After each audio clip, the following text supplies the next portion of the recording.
What are the real bottlenecks in AI infrastructure development? How is this infrastructure boom that we're in now similar to the late 90s internet boom? How do we overcome the pricing paradox in telecom transport where demand keeps rising but service prices keep falling? Well, welcome to TeleGeography Explains the Internet, the show that explores the business behind all of the ways humans stay connected around the world. We are in the midst of our multi-part series all about the impacts of AI on the telecom business, and I am your host, as always, Greg Bryan, to help us answer those questions and more.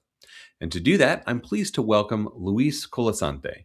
He's the head of procurement strategy for energy and infrastructure at Colt Technology Services. Luis brings us a fascinating perspective from the intersection of energy strategy, critical infrastructure, and capital markets. He has a prominent presence in the media, writing in USA Today, appearing on France 24 TV and Radio France International, and publishing many useful articles on LinkedIn, as you'll hear me reference in the interview. In this episode, we're going to move beyond the compute bubble to discuss why physical infrastructure, from subsea cables, terrestrial fiber, and the power grid, and how that has become the primary bottleneck for the AI revolution. Luis explains the Energy-Connectivity Nexus, why AI data centers require 2 to 3 times more power than traditional cloud facilities, and how energy availability is now the ultimate gatekeeper for digital expansion.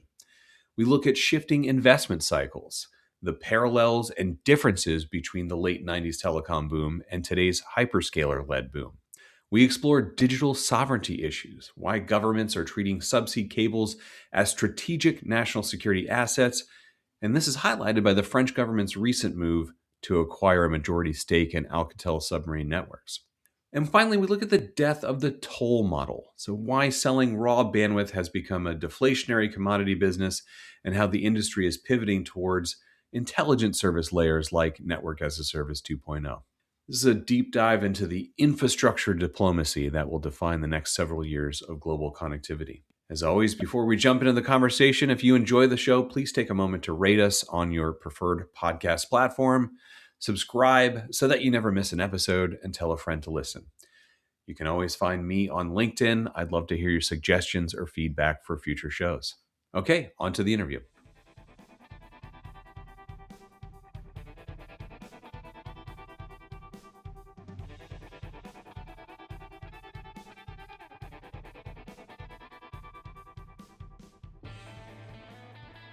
Welcome to the show, Luis. Thank you for having me, Craig. It's a pleasure. Yeah, absolutely. So, Luis, I ran into you actually on LinkedIn. You had published a few posts about infrastructure and the impact of AI on infrastructure, and some topics that I thought were really interesting and fit well with the podcast. So I invited you on, and then I found out after that you have actually a really varied and interesting background, I think, for someone talking about infrastructure in the telecom business. So, could you start out, Luis, with just a brief background on all of the steps that it took to get you to where you are now at Colt? Thank you. I spent more than 20 years working at the intersection of energy strategy, uh, infrastructure, and capital market. Before joining Core Technology Services, I was director of institutional investor relations and ESG for several listed companies across different sectors like defense, energy, luxury, telecom, infrastructure, and private equity. My role was to take complex industrial and technological topics and turn them into a clear long-term investor narrative. For institutional investors, it's important to understand where they put their money. So my Hmm. clients and the client of my client was pension funds, hedge fund, banks, and insurance, using ESG as a risk management tool to reduce both finance and non-finance risk at the end to create sustainable value for our customer. And before that, I worked as an energy director for a listed tier one automotive company. And today at Colt, I lead the energy strategy, reducing exposure to the energy market volatility and keep our critical infrastructure resilient, sustainable, from subsea cables to landing station to terrestrial network, node and data centers. Hmm. And my view is simple about AI. It's not just about a software issues, it's a Hmm. system topic issues shaped by energy and connectivity, physics and governance. And the most important right now, you see even with the hyperscaler, is infrastructure diplomacy. Hmm. Hmm. Excellent. Yeah. Well, you bring up exactly, I think, the topic that we're key trying to hit here today. That AI is not just a software issue. Before I go any further, though, it is telegeography explains the internet. I always want to make sure that everyone knows exactly what we're talking about. You mentioned that you've worked in ESG. Could you just tell us what that stands for? Because not everyone who's in the telecom world necessarily is in the infrastructure and kind of finance terms. Yes, ESG is mean environmental, social, and governance, and we use as a risk management tool to reduce no financial risk. For example, Hmm. what is the impact of the weather in the Mm. asset that we have? For example, Hmm. right now in the United States, you have cold weather. What is the impact that can have this type of risk of weather in the asset? Can be buildings, can be infrastructure, can be a pipeline, etc. So Right. this is the part of the environmental. So the part in the social, we monitoring, for example, is the person that work in an industrial Hmm. are feel some stress. For example, and this stress can create, for example, other type of issues in terms Right. of controversy for the company. And the Hmm. governance is how the company is pilot. It means the CEO, the shareholders, and all the board, how they apply compliance regulation for each Right. country. All right. So this prompted really by what you wrote on LinkedIn. Like I said, I found it was exactly on point for what I one of the topics I wanted to hit in this series that we're doing about AI. Was thinking about how the physical infrastructure is so important in the AI world. For so long, we've been talking about really the compute issues, water cooled GPUs and what new equipment has NVIDIA come up with and all of that. But I want to get your take on whether compute is the real bottleneck or now physical infrastructure, your submarine cables, your terrestrial fiber, energy, grid capacity, if those are the real bottleneck for AI development now. Yes, Greg. This is a very interesting question because infrastructure is the bottleneck, is sure. But if we go further than that, is permit. We cannot Mm. quite permit it to do with the infrastructure. Hmm. So Hmm. infrastructure is true, is the bottleneck today. For the last 2 years, everyone has been speaking about and focus on compute, how to use more GPUs, how to have cluster models, have to have more chips. But today, compute is not the issue. The real issue is infrastructure. We need Hmm. more power. We need more grid. We need to have more fiber. We need to have subsea cables. We need to have more bandwidth also. And the most important is to have the permits. Because Hmm. today, one point that block the negotiation to build new infrastructure is to have the permit because there are some conflicts between communities and governance in some cities. So all that take time. Yeah. Hyperscaler today spend more time dealing with energy companies, communities, and government just to Hmm. be sure that they will have electricity. Yeah. AI Yeah. needs stable power, low latency, and large quantity of bandwidth. And Greg, you know better than me. And I like it one phrase that one of your colleague, I think, is Team Stronger, Hmm. Hmm. in the security, no, the Homeland Security Act that he participate. Yeah. He Yeah. says something like, if you don't have uh, all this type of infrastructure that connect a data center is something is only an expensive warehouse. Exactly, So exactly. It can't do anything without and this is a common theme across all of telegeography, right?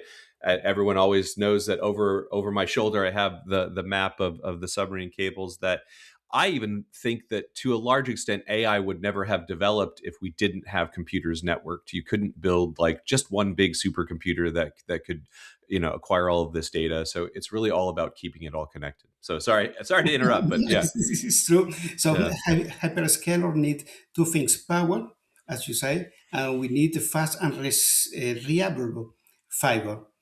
Uh, in many regions, we cannot find that. Hmm. So sometimes we can find electricity, sometimes we don't have fiber. But then the most important is how the acceptation of the community accepted to have a data center that will use the electricity. So there are a big shift between the acceptation of data center uses and the vision that they have some communities. Hmm. So, for example, in United States, you are in Long Island, but in New York State, in Syracuse, in the north, the Micron, the company that builds semiconductors, are now building new facilities with the last technology that they have with semiconductor. And one of the issues that they have today is how they can connect their new facility to the grid. And the Mm-hmm. grid operator said they will take at least 5 years. Right. So why this type of company are based in Syracuse? Because Syracuse, New York, because they have a lot of water, the temperature are lower than other Hmm. side, and they have a very good connection between Buffalo and Albania. So if Hmm. you take Albania and Buffalo, Syracuse in the middle, they are a big backbone that connected all this region. And the land is cheaper. So yes, yeah, You say yeah, that yeah, yeah, because I don't have yeah, this information. Okay, yeah. thank you. In Europe, to connect a data center will take around 3 to 7 years. Build Hmm. new route of fiber will take between 2 to 3 years. But hyperscaler move in 12 to 18 months very quickly. Hmm. When timeline don't match, money sleep, compute wait, and yeah, Hmm. is what will burn cash. So Right. that is why the bottleneck is not compute. The bottleneck is infrastructure. Hmm. Absolutely. Yeah, exactly. So all these advancements that we can make, it's hard to tell the hyperscalers who are used to moving at the speed of technology, that you have to move at the speed of heavy infrastructure, right? So Exactly. absolutely. Yeah. So Luis, another thing that you touched on, and I think I really wanted to make sure that we covered was in we you can't have a conversation about AI now without this comparison to the late 90s telecom boom bust cycle coming up, because to many people it looks very similar. There is a lot of capital flowing towards this development. There is this new technology. The uptake of that new technology isn't yet necessarily very clear to the enterprise. So when we think back to the early days of the internet, you can think of examples like pets.com, if you remember Mhm. that, where it should have worked very well. And the enterprises just weren't quite sure, okay, we put up a website, now what? Right. And I think in many respects, we're in that same phase of, okay, we have an internal LLM. We have MCP. We've developed these tools. Now what? Where's the sort of like next step, right? So I want to get your understanding from this perspective of being involved in the finance, being involved in the energy, being involved now in the telecom end of things, on how you think this moment that we're in compares to that late 90s telecom boom. And a lot of people, of course, are afraid that it compares very closely. What do you think? Exactly. One of the things that have pushed the bubble of telecom in the 90s is 3 points. The first one, the regulation of the telecom sector in 96. The Right, second right. point, the arrival of internet. And the Hmm. third point, is the cheap capital that it was easy money to have it. The interest rate was so low that it was easy to finance this type of project. But Right. the telecom has grown too fast, I can say, and faster than the Hmm. real economy in the 90s. Hmm. Hmm. About because for this free pointer that we have just said, and that created this type of bubble that we call the internet bubble. Telecom companies built huge network based on optical and optimist forecast. Mm. Internet was Hmm. not at the center of the economy, so they don't have any type of baseline to put the spectrum of the cursor to say where which can be the right forecast for them. Hmm. Um, so the growth was based on speculation. The sector Hmm. took massive debt to build the internet architecture, and the goal was simple: build fast and build big. Mm. But when Hmm. the adoption of the internet slowed down, everything collapsed. And we know the Right. story.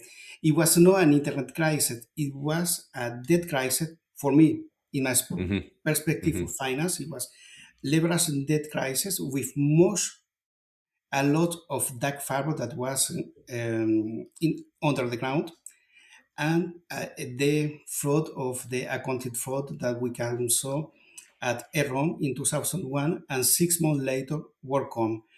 Right. For those people that are in your podcast that don't know what happened with WorldCom, this company was audited also by Arthur Anderson, the same case that the same company that have audited Enron.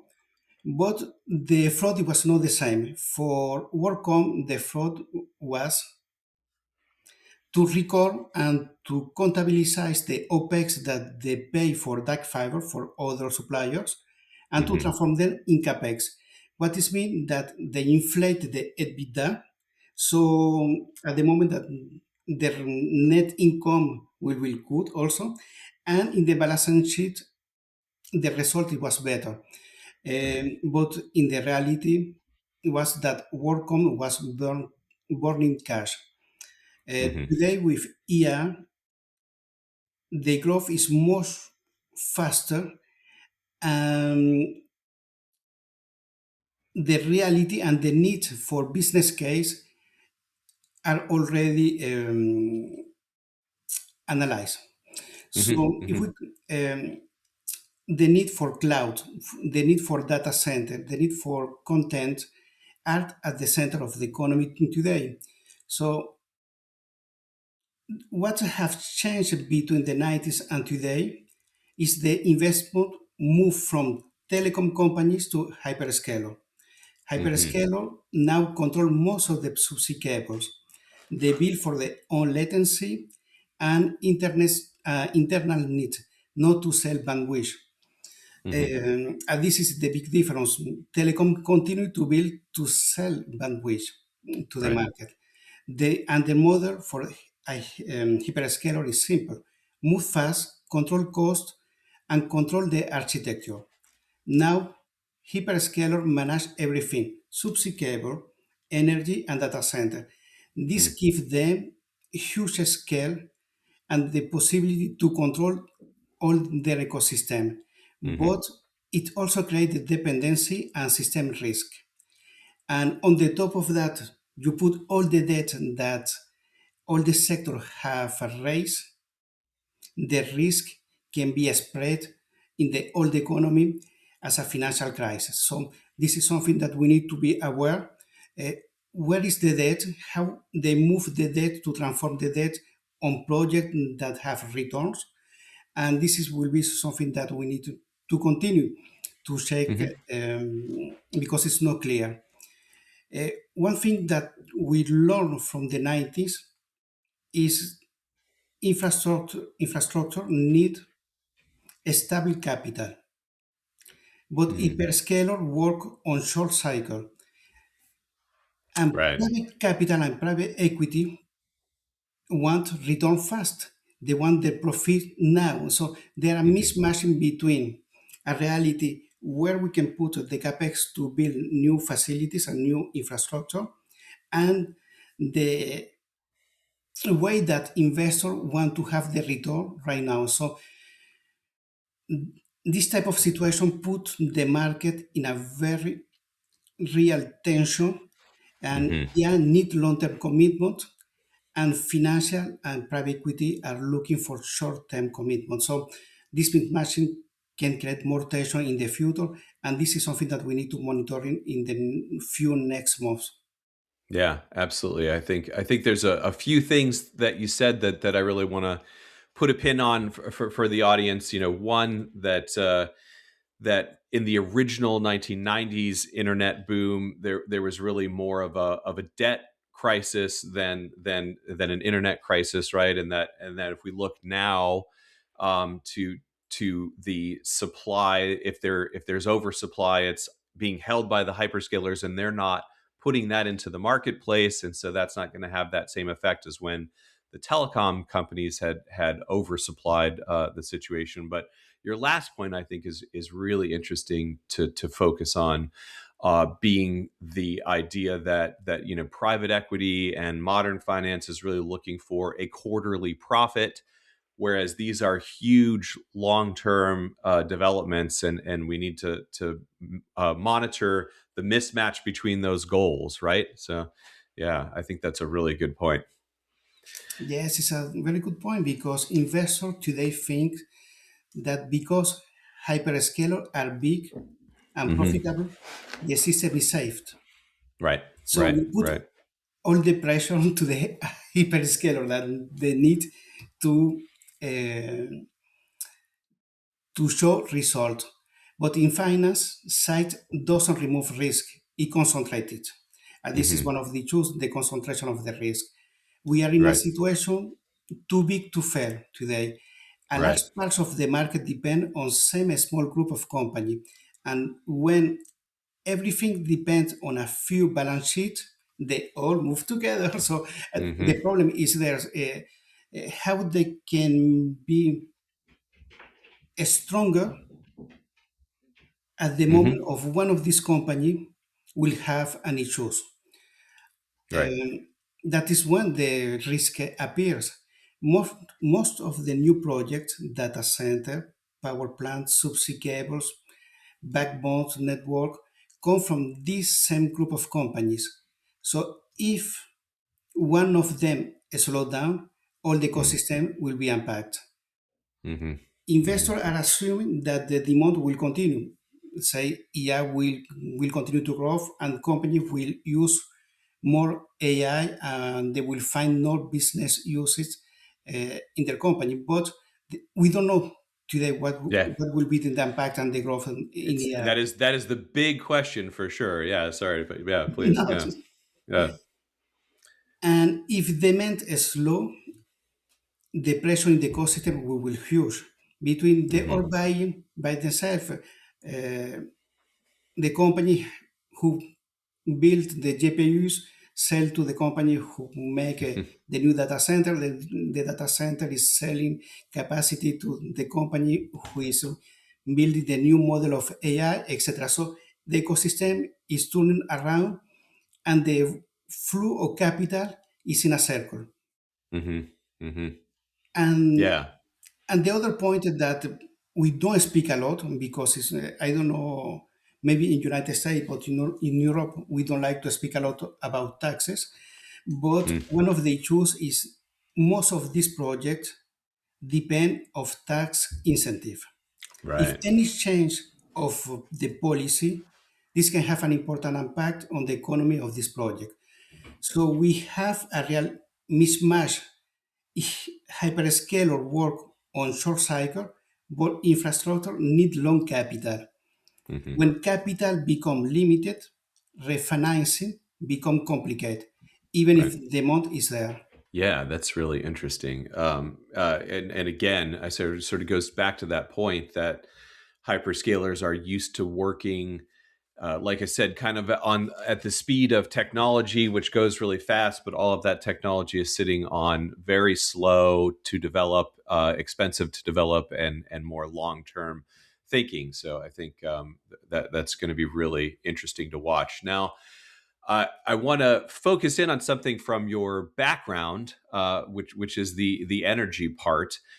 In many respects, Luis, the whole data center telecom ecosystem involves silos, right? That don't think about each other enough, right? So you might place a data center where real estate is inexpensive, or where power is available and inexpensive, and not think about the fiber.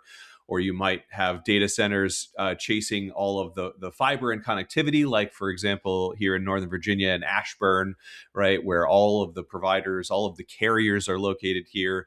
But now we have massive power issues here, right? So, I want you to talk about that connection between energy and connectivity, fiber. How do you see those as having to work together? Yes, it's an interesting case. In Virginia, for example, you have the case that we call in our sector, and you know better than me, the valleys data centers or the Yep. data Yep. center valley. So Hmm. there are so many government agencies that work in this sector that they also need this type of data center. So we can understand that in Virginia, because they have intelligence agency need to have data centers. So they are a link between the government agency and the data center that we can find in Virginia, for example. Hmm. Energy is now the biggest limit for the digital Hmm. infrastructure. In the past, energy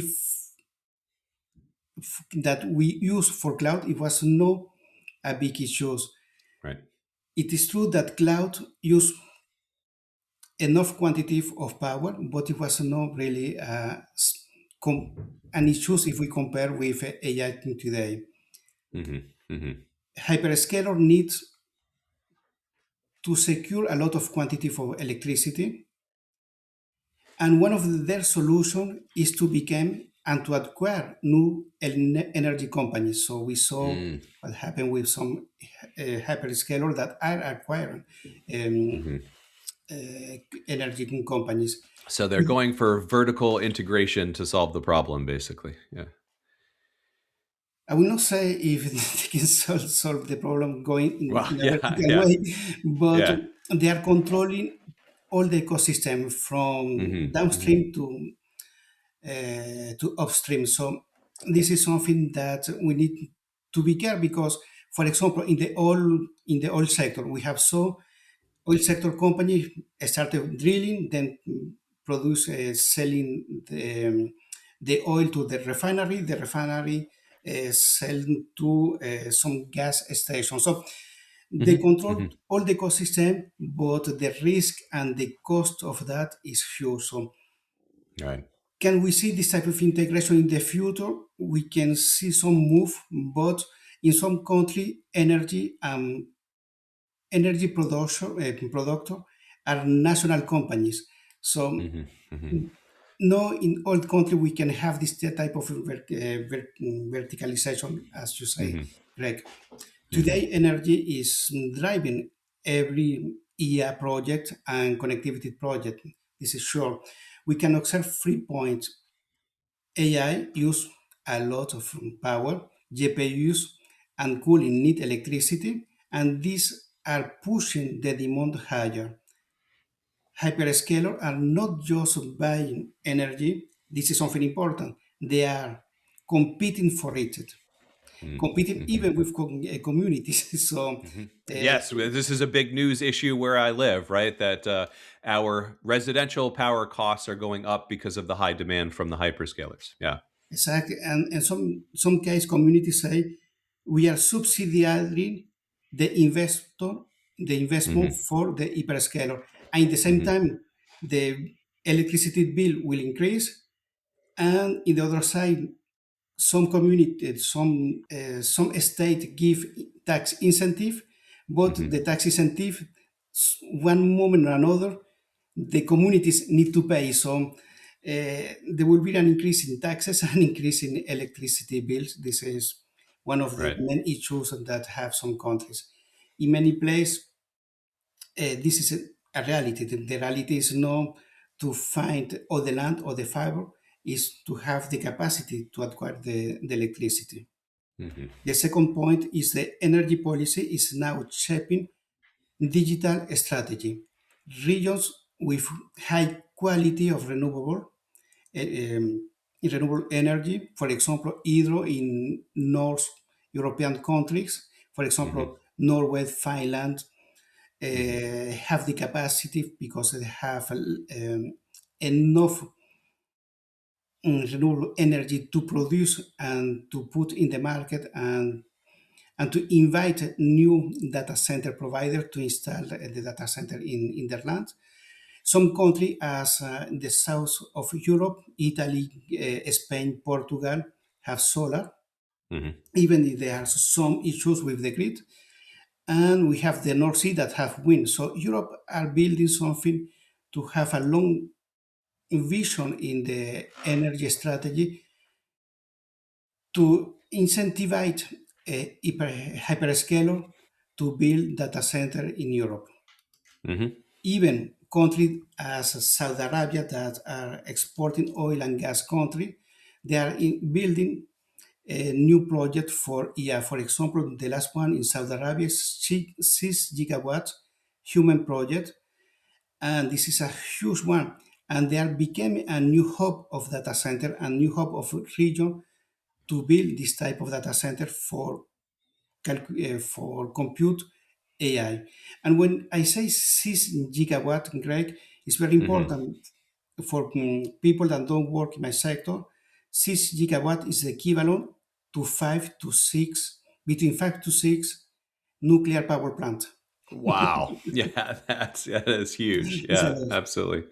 And the Yeah, last, yeah. yes, another point that is important to put at the moment that we evaluate to build a new project is sustainability. So Hmm. sustainability is no longer an exercise of reporting of disclosure. It's an exercise that need a daily work because customer, regulator, and investor want proof of low carbon operation. Hmm. Hmm. Energy and connectivity now are one single strategic domain, and the winner will be companies that can treat energy as a part of an ecosystem, not as part and constraint or only just OPEX for them. Hmm. Hmm.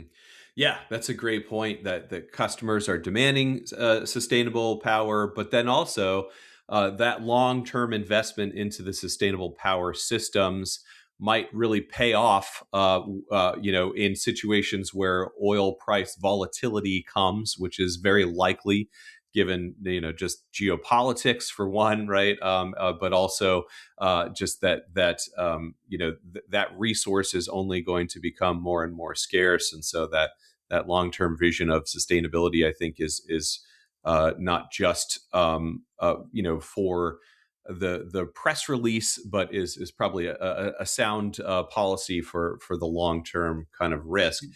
And yeah, and that brings me to my next point, Luis, which I want to talk about. At the landing stations, right? So where the submarine cables are landing. In particular focus on the grid sufficiency there. So we've been talking mostly about data centers and that sort of thing. But I wonder if you could talk about EPS, which again for listeners who aren't used to this world, sort of thinking about like emergency power supply that is necessary for particular seasonal times. So, for example, in the summer months, you might have situations where there's a heat wave. And again, you're sharing power grids with lots of residences and businesses and landing stations and data centers, right? That then you have this difficulty of having power ready for those very difficult times, or sort of the polar opposite of the summer months, what we're dealing with on the east coast of the US right now, extreme cold, a lot of power outages because of an ice storm we had, things like that. So, take us through maybe some examples and your thoughts on EPS within the industry. The growth of the consumption of electricity in the last decade, I would say 20 years, Hmm. it was The electricity grid was built to support the growth of heavy industrial. Mm, mm-hmm. But this heavy industrial, as a steel, for example, automotive, have decreased. So the shift from the usage is not the same, and the interconnection and the network of and the grid of electricity was not fought for years.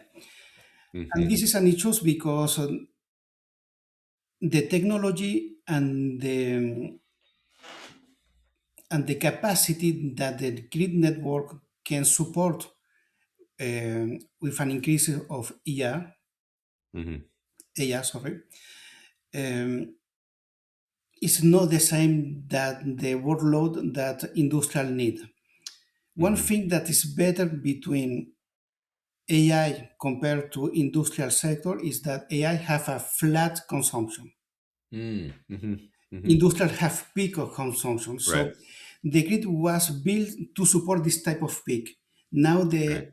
the issue is how we can have the capacity in the grid to support huge quantity of electron that need to pass through the cable to make powering all the compute of AI. And this is one of the shifting. So we need to have an upgrade of the grid worldwide. Right. And the issues is true that energy is one of the limit of the system, but the other side of the limit of the system is the grid network. As an example is Long Island. In the summertime, when temperature rise, air conditioning push electricity demands to the limit of Mm-hmm. what grid can support. The problem is not what I said before, how to produce the electricity. Utilities can produce this power. They choose is the grid is so Mm. old that cannot handle all this quantity of capacity. The situation is critical for this type of operator of grid because if cannot transport enough power for everyone, and if in the same time everyone is asking to the grid to have power, this create a blackout. Mm-hmm. Now, if you add a new data center, the pressure will increase, um, and they will put the network in stress. Mm-hmm. The grid Mm-hmm. operator said that the network is at the limit of the what he can handle, so a blackout is possible in the summertime. And to manage that, companies are asked to join demand response programs. Demand response it means the operator will call you, company, to say, Mr. Luis Colasante, we need that you turn off your system tomorrow because we know that the demand of power will be very high because um, the temperature will be higher also. So the consumption of air conditioning, for example, will increase, and the operator need to make an arbitrage who can be powered at this moment of at the moment that the grid is in stress. So companies can participate to this type of program, to demand response program, and they can help to reduce their consumption in this period of time. And the Mm-hmm. electricity consumption that we cannot use, for example, as a company, if I reduce my workload, I can resell this electricity that I don't have consumed to the market. And this help reduce stress on the network and can create a financial incentive. Mm-hmm. Mm-hmm. But to participate, as you say before, UPS, we need to have backup. And for example, we need to have batteries, we need to have on-site generation and UPS that allowed to have electricity at the moment that they are not connected to the grid. Mm-hmm. And without this type of equipment or backup, we cannot reduce the stress and we cannot participate either in this type of program. Right, right. Yeah, no, I think that's really interesting. So both, having the backup systems in place, but also having incentives to lower your demand during peak times so that we can balance it all out with the broader infrastructure. All right, Luis, I want to. We've only got a little bit of time left, so I want to make sure that we hit a few more topics that I thought your thoughts were really interesting on. I want to talk about data sovereignty, which has become a very important issue in the AI world. That there are, these national security concerns with not just AI, but all kinds of data, digital information, right? And this has been a big issue in the EU for a long time, and obviously GDPR has brought this to the forefront. But it's an issue absolutely, everywhere in the world now. And thinking about, what kind of data do we need to keep within the borders of our country? What kind of data can pass across those borders? How do we maintain this in this world where we are connected all the time? And from the hyperscaler view, of course, there's just all this data and they just want it to be everywhere all at once, right? I wonder if you could talk about digital sovereignty from that perspective, and particularly where you are in Europe, how you've been dealing with that. Digital sovereignty is now a top priority for government in Europe. Hmm. And it's not only about the data or about AI, it's about who control the foundation of the system. It's Mm, the same case in United States with the clear network. We need right, to have control which company can or are allowed to work to the maintenance and to right. put to lend cable, etc. So it's the equivalent of clear network. Here Hmm. in Europe, it's more an ecosystem network, Right. if I can say. Well, because it's a much more fractured politically, so it's more difficult than within North Easily. America. Yeah, yeah. So government want their data and their network to be in the same legislation. So and they want to control this type of legislation. They don't want to Hmm. have extraterritorial legislation as we can have in other type of countries. So it's about security, independency, and protecting sensitive data. This changing now the way that operators, a company, need to think at the moment that they install the infrastructure. They need to have Hmm. approval from the government to do that. And the government want to control over where the cables land, for example, for the subsea cables. Hmm. Who operate them is a foreign company who will operate, who will maintain the maintenance. This is something that they are typical new in our sector. For example, at the moment you have one of your subsea cable that is broken. What is your plan of crisis that you are going to put in place? So even Hmm. government want to see the procedure and the process that you put in place at the moment that you have this type of crisis. For example, in France, a good example is in 2024, the government acquired 18% of Alcatel submarine network, not to make profit, but it was for sovereignty. Hmm. ASN is one of the few companies in the world that can design, deploy, and repair subsea cable end to end. And if this type of company, in this case ASN, had been acquired by no allied country, Hmm. Europe Hmm. could have lost control of a critical part of its digital backbone. Absolutely. Subsea Yeah. cables are now a strategical asset, and this strategical asset is part of the national security. Yeah, I mean, you mentioned my colleague Tim Strong before, and it was clear you had seen his testimony before our government at the Congress. This is very much our view at TeleGeography, that thinking through this is really a national security issue, and educating lawmakers, educating people about it, I think is really important. So yeah, that's really I interesting. have to say, I was very impressive about the role and the pitch that the team have made in the Hmm. Homeland Commission. Yeah, yeah, thank you. Yeah, I will pass it. I mean, Uh, he'll probably listen to this, but I'll make sure he knows anyway. Yeah, excellent. All right, Luis, the last really big topic that I want to hit is on, again. This is from one of your articles on LinkedIn that I really enjoyed, and it's I have been a pricing analyst at TeleGeography for 20 years, right? And there has long been something that we would tell our clients. It's not a question of whether transport prices will go down, but by how much, right? So it has always been the case that telecom prices have been falling.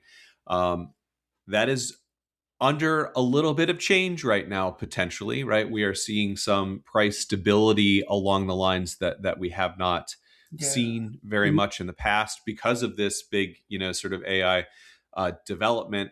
But I want to get your take on this tension between this massive demand for bandwidth. There's always been bandwidth demand growth. It is even more now, right? And this long term trend for at least the last sort of 20 to 25 years of continual pricing erosion on the telecom transport side. So bring us your perspective, again, of that finance person who's now at a telecom carrier. Thank you. And this is true. There are some stability in some routes and corridors that we didn't expect. For example, Hmm. Latam in South America, there are some stability in the erosion of the pricing. Hmm. But Hmm. bandwidth demand keep growing with Right. AI, cloud, and content. And this is Right. important because a huge part of the bandwidth that that operator care is about content. So one part is Hmm. movies, is all the type of content that we enjoy day What today's. we're doing right now, right? Everyone has Exactly, video conferencing instead of telephone PTSN and whatnot. Yeah. exactly. But so the demand on bandwidth increase, and each time that we put more bandwidth into the market, the price go down. Hmm. So traffic go up and price go down. On some subsea routes, the price can drop between 5 to 10%. And this is something that I took from TeleGeography. This Yes, is true. this is what we do. Yeah, absolutely. Yeah, yeah. Thank you. More demand create more capacity, and more capacity push price even lower. Hmm. For investor, this means higher cost and lower revenue. Right. Now companies as an investor, I will say more, investor need to compare and want to compare with data center. So if we compare subsea cable with data center, they say they are the same. For investors that don't know our sector in telecom, they will compare with data center and they say data center is a good investment because the land will gain value. We have long-term contract with energy supplier, and customer will sign long-term contracts. Hmm. And this is why institutional investors avoid the subsea and prefer to go to the That's data right. center sector. Yeah. They prefer Yeah. when they want, and sometimes they are obliged. Some institutional investors, the government obliged them to invest in subsea cable in Hmm. subsea sector because there are some pressure. There are some government that say to the private equity and institutional investors that they need to invest um, in some type of companies. These institutional investors prefer in the services around the subsea cable, maintenance, landing station, energy Hmm. integration and security, and even monitoring. Hmm. These services are essential for national resilience. They can price higher prices with higher premium because at the moment that one operator needs to repair this cable is an Hmm. urgency and can put the country in a bad situation. So services around can put a higher risk premium and generate more revenues and stable revenue in a long term. It's simple. Cable lost value and services gain value. And Hmm. that is where investors today put their money. Yeah, that is really interesting. And in fact, we did a series on the podcast last summer and fall, all about the submarine cable industry. And one of the topics that we had was actually a project that my colleagues, Alan Malden and Lane Burdett, worked on, which was looking at the forward looking, analysis of the submarine cable maintenance industry, and were they ready for the amount of cables that were going to come online in the next few years. I think it's really interesting to hear that from the sort of finance side, that we can, this strange balance between the costs of maintaining the cables going up, and the revenue from the cables going down. So I think that's it's really really interesting to watch over these next few years, especially as, like I said, we're in a period where there's an amount being invested in submarine cables that we haven't seen for decades, really, right at this amount of time. So yeah. Okay. So Luis, there's one last thing I want to wrap up here before we run out of time, and it's bringing back to these issues about thinking about what does all of this infrastructure mean from a business perspective, from a finance perspective. That we, at telegeography, it's in the name. We think about geography. So I often tell people one of my missions with the work I do at telegeography, especially with this podcast, is to get people to understand the impact of geography, location, space, distance, physical geography, all of those things that go into that on the internet. There's this vision of the internet that it just works. It's just flat, right? You might remember the book from a few decades ago by Thomas Friedman, the world is flat, right? That's not true, right? The world is very bumpy when you look at even the internet, right? Because there are all of these differences. So I wonder if you could, sort of help us think about the telco, right? So again, I really like your perspective of coming from the energy and finance world into the telecom world. That the telco, often thought of itself as a national company. In fact, we would call them like PTTs, Postal Telegraph and Telephone, or ILEX. And then we've got sort of pushed into this mindset of a global business, but there's all of these difficulties in between those two scales, right? So if you could talk a bit about that. For, for many years, telecom companies have behaved and have been so as a national utilities. Hmm. They build their own network for their own um, population that they have. Hmm. So they serve local markets. But AI economy is a global economy today, Right. and data move across border. And most customers today operate in so many countries that telecom needs to provide um, and to be sure that they have the capacity to provide this type of services around the world. So Hmm. telecom companies need to adapt to this reality. They are moving to be a classic telecom to be a global infrastructure provider. And this is a big shift because we need to think globally, we need to think architecture, and we need to think services. And today, the value is no longer in the national network. The value is connecting data center, connecting campus of data center, and be the backbone of the next AI generation, connecting Hmm. landing station, cloud regions, subsea cable too. So high performance ecosystem is needed today for AI. So this is what is important is that in terms of architecture and in terms of how we can operate this system and infrastructure, we need to be high performance. Hmm. And this is achieved because we need to put more automatization.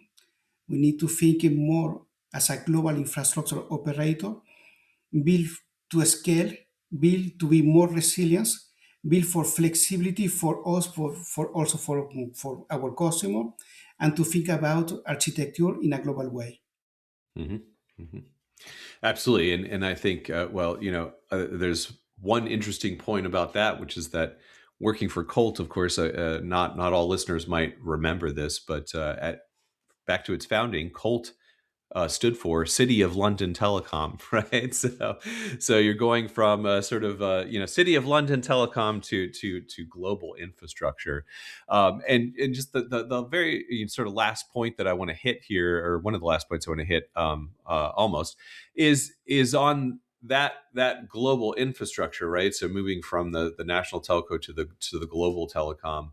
I think also there's this idea of moving beyond just that local utility or national utility toward greater services, right? So it's not just a move geographically, but also thinking about what do we think about the product that telecoms are selling. So I wonder if you could talk about sort of that push to move from beyond just raw bandwidth towards these higher margin services like network as a service, like security, even AI ops, things like that. In my standpoint as a financial person, I can see in the 90s we have sold minutes of telephony.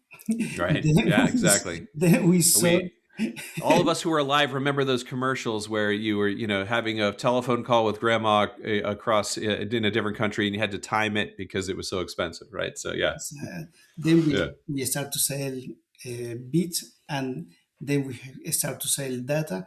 And today we need to sell compute tokens for AI.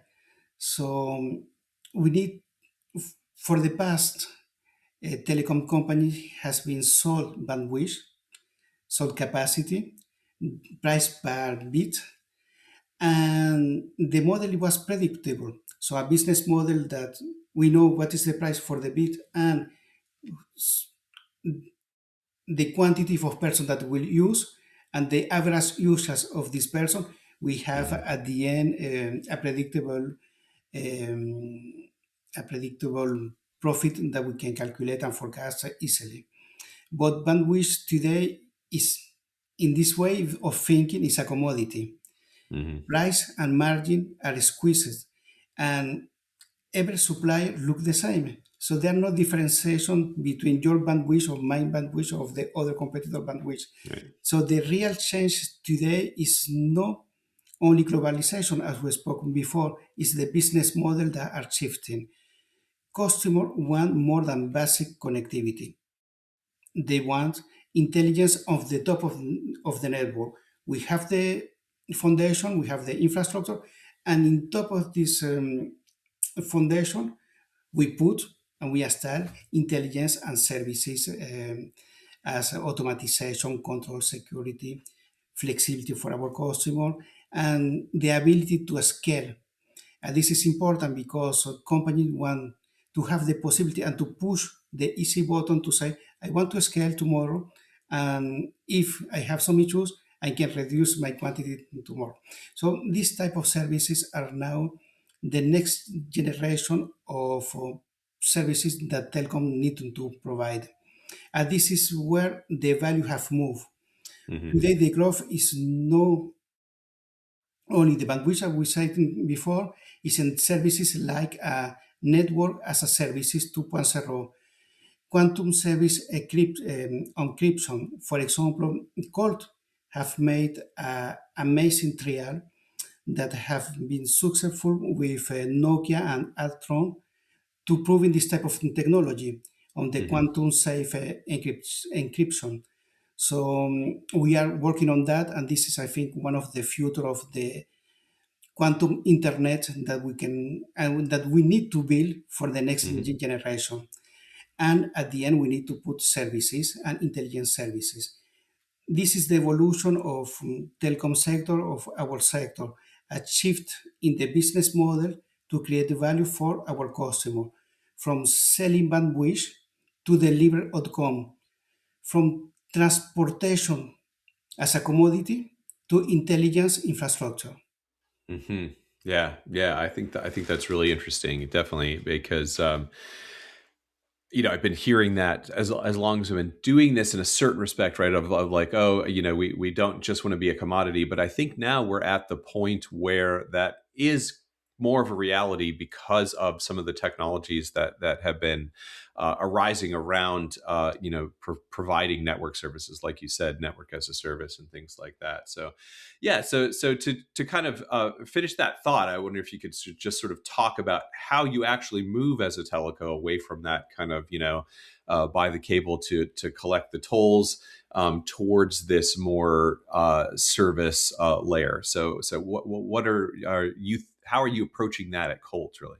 Some of our competitors continue to have a simple business model: build capacity, sell capacity, and collect tolls.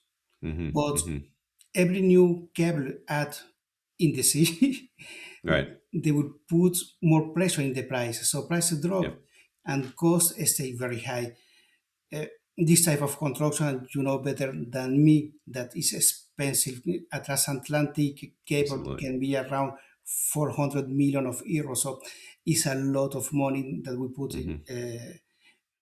for asset that can have and that can face real risk as Right. an anchor fish in natural events and even sabotage.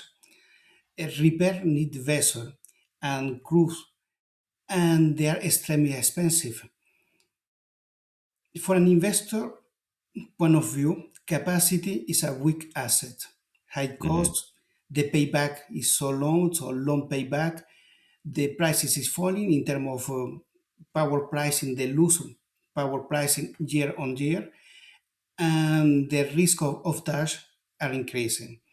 So the value have shifted from capacity to services, operation maintenance, landing station operation, energy integration, security, and monitoring. These services bring recurrent revenue and a strong margin. And this is what investors are looking for. So a Hmm. strong margin for critical services. In simple terms, capacity is a commodity and the value is the services. Yeah, I think that's a really good way to sort of wrap it up. I've kept you over our time, so I apologize for that. But I always have to kind of end the podcast with a little bit of forward looking, right? So I always like to get my guest take on, given all of these things that we've talked about, what do you think? What do you expect to see over the next couple of years? Because I can tell you, as an analyst covering this industry, uh, I think it's perfectly reasonable to see this as a very interesting couple of years compared to many, right? So I think there are a lot of balls up in the air and a lot of things that are going to unfold in the next couple or few years. So what's your take on the near future? Yes, Greg, I think this is the place that we need to be. Telecoms today are evolving, so we are, if companies and telecom make the good shift at the good moment in the good timing that Mm, is now, hmm. we will see a great telecom future. So my Right. vision for the next 2 years is clear. Infrastructure will evolve, and energy will drive this evolution.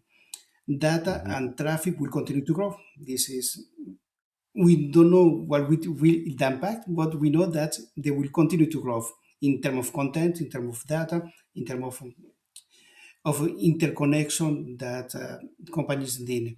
The change is how to move all this data using less energy, keeping the Hmm. network stable, and do it in a sustainability way.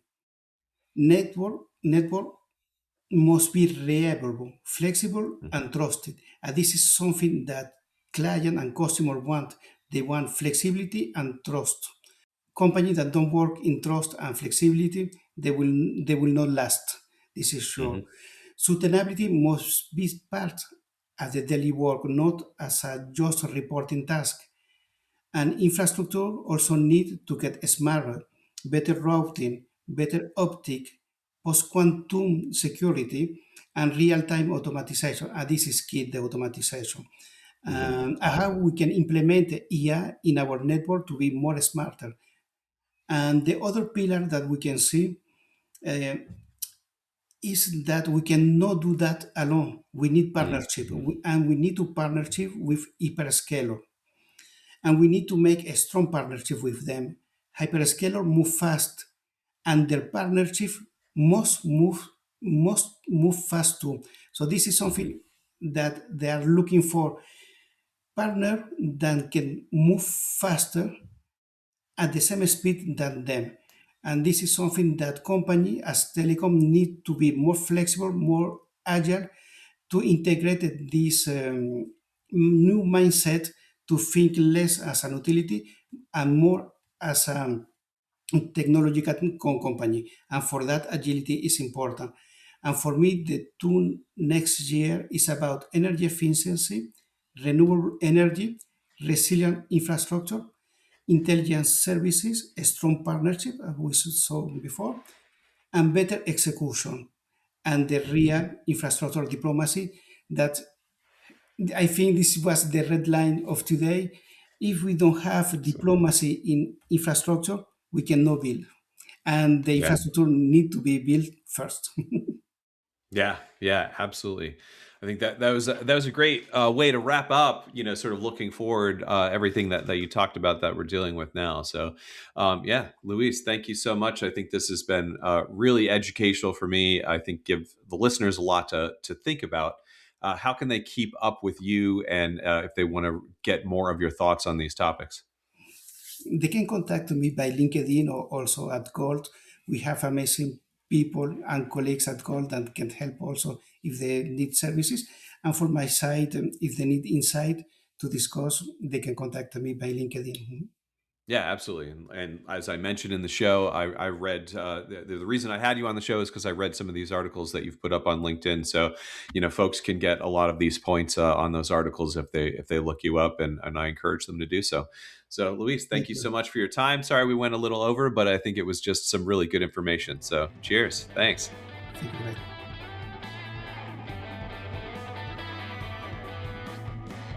Thanks for listening. TeleGeography Explains the Internet comes from the experts here at TeleGeography. It's edited and produced by Jane Miller, and it's hosted by me, Greg Bryan. And I also wrote that theme song you're listening to right now. To learn more about our data, jump over to telegeography.com, and we'll see you on the internet.